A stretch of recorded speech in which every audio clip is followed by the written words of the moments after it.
Suksesshme në botë dhe pastaj kthehemi me intervistën.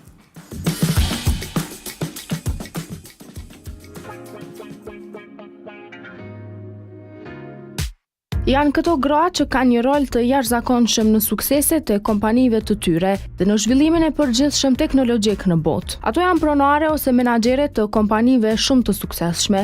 Të arriturat e tyre personale ose të kompanive që i drejtojnë ato janë të njohura në mbar botën. Marisa Mayer është drejtoreshe e kompanisë Yahoo. Vetë pozicioni që ka, dëshmon për dijen dhe aftësinë e saj. Ajo ka vizion të qartë dhe di çfarë dëshiron. Ajo ka marrë shumë vendime të shkëlqyeshme për zhvillimin e kompanisë.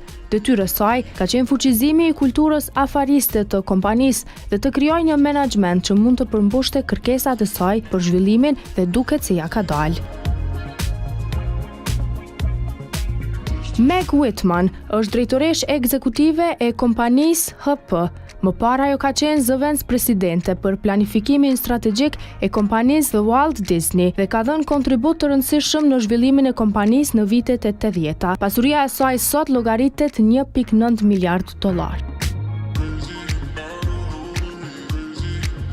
Suzan Wojcicki konsiderohet grua për të cilën nuk ka mision të pamundur. Njeriu i parë i Googles, Larry Page, thotë se për Suzanën nuk ekziston e pamundura. Ndonë se është vetëm 45 vjeçe, ajo ka arritur suksese të mëdha afariste. Suzan tani është shefe e kompanisë YouTube, por kjo nuk e pengon fare të kujdeset edhe për 4 fëmijët e saj.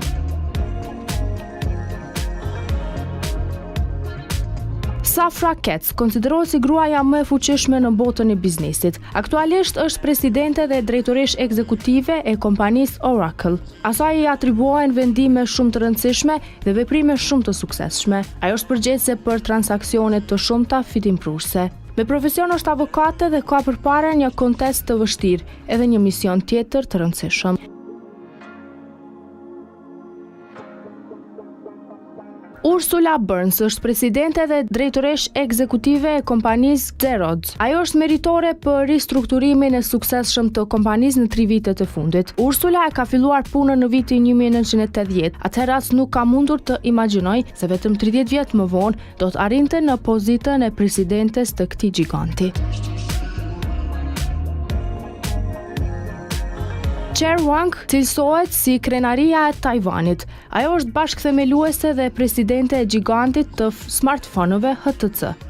Ajo së bashku me burrin e saj e kanë themeluar këtë kompani në vitin 1997 dhe kanë arritur ta shndrojnë atë në njërin prej prodhuesve më të mëdhenj të telefonave të mençur. Pasuria e Cher Wang vlerësohet mbi $8 miliard.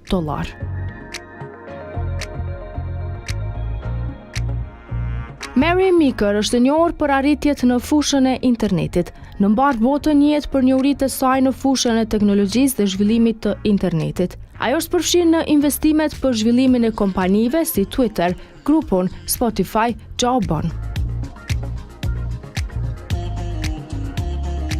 Sun Yafang është presidente e kompanisë R&D dhe punon për përmirësimin e marketingut. Në vitin 2012 ishte fituese e çmimit dhe mirënjohëse për arritjet e saj në këtë kompani. Ajo është një prej mbështetësve më të fuqishëm të projektit për jetizimin global. Sheryl Sandberg është drejtoresh operative e Facebookut dhe dora e djathtë e Mark Zuckerbergut. Njeriu kryesor i Facebookut është njohur me Sheryl në festën e këshndellave në vitin 2007, kur ai punonte për Google. Një vit më vonë, ai i ofroi asaj pozitën e drejtoreshës operative dhe sot konsiderohet më meritoria për rritjen e numrit të shfrytëzuesve të këtij rrjeti social gjigant. Jenny Rametty renditet e fundit në listën e 10 grave më të suksesshme në botën e biznesit dhe teknologjisë, por ajo është njësoj e suksesshme dhe njësoj e rëndësishme për zhvillimin e progresin në këtë fushë.